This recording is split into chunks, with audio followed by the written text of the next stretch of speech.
Saudara kekasih di dalam Tuhan, tulisan Jason Lemon di atas itu memberikan kita suatu gambaran tentang kehidupan orang yang selalu bersungut-sungut.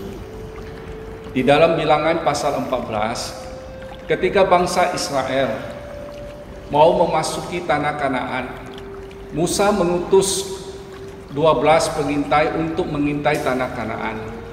Dan hasil pengintaian dari ke-12 pengintai itu adalah bahwa tanah Kanaan itu didiami oleh bangsa-bangsa yang kuat-kuat.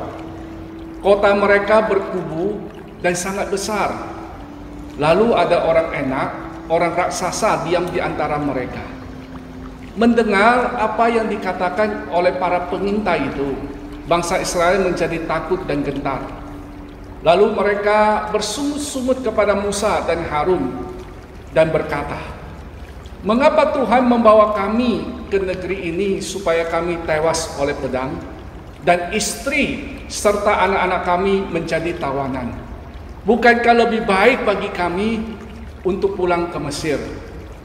Melihat bangsa Israel bersungut-sungut seperti itu, Tuhan menjadi murka. Lalu Tuhan berkata bahwa bangsa Israel telah mencobai Tuhan sebanyak 10 kali. Oleh karena itu Tuhan akan memberikan hukuman kepada bangsa Israel, yaitu semua orang yang ada di dalam bangsa itu yang berumur 20 tahun ke atas tidak akan masuk ke tanah Kanaan. Allah akan membawa bangsa ini berputar-putar di padang gurun selama 40 tahun lamanya sampai semua orang yang berusia 20 tahun ke atas itu mati di padang gurun, dan generasi berikutnya barulah akan dibawa Allah untuk masuk ke tanah Kanaan. Tuhan murka karena bangsa Israel bersungut-sungut. Ini bicara tentang bahwa bangsa Israel gagal mempercayai Tuhan. Tuhan murka karena bangsa Israel bersungut-sungut. Ini berbicara tentang bangsa Israel tidak tahu bersyukur dan berterima kasih atas apa yang baik yang telah Tuhan kerjakan di tengah-tengah kehidupan mereka sebagai satu bangsa. Saudaraku, kita tidak dapat mengendalikan semua peristiwa dan pengalaman hidup kita. Ada peristiwa dan pengalaman hidup yang menyakitkan kita, yang membuat kita terluka dan yang membuat kita tidak nyaman, terjadi dalam hidup kita, dan itu di luar kehendak kita. Tuhan berdaulat atas hidup ini. Dan jika peristiwa itu diizinkan oleh Tuhan untuk kita alami, maka kita harus mengambil sikap untuk tidak bersungut-sungut supaya kita tidak berdosa kepada Tuhan, supaya kita tidak digerogoti oleh peristiwa-peristiwa yang menyakitkan itu, dan supaya tulang kita tidak menjadi kering dan semangat kita tidak menjadi patah.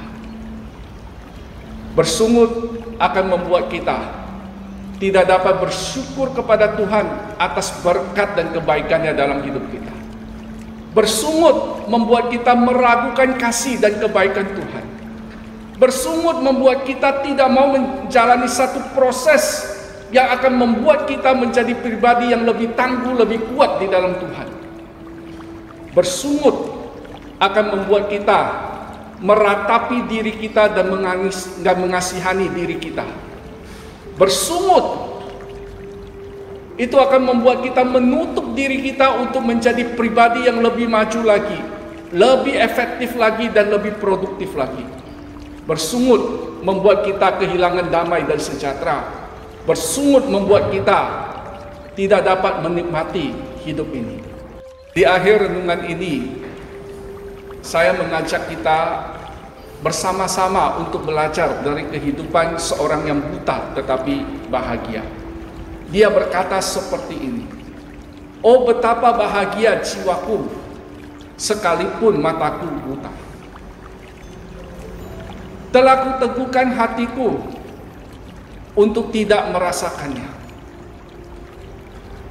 Betapa banyak sudah berkat yang telah kuterima, yang orang lain tidak dapatkan. Meratap, mengeluh karena buta,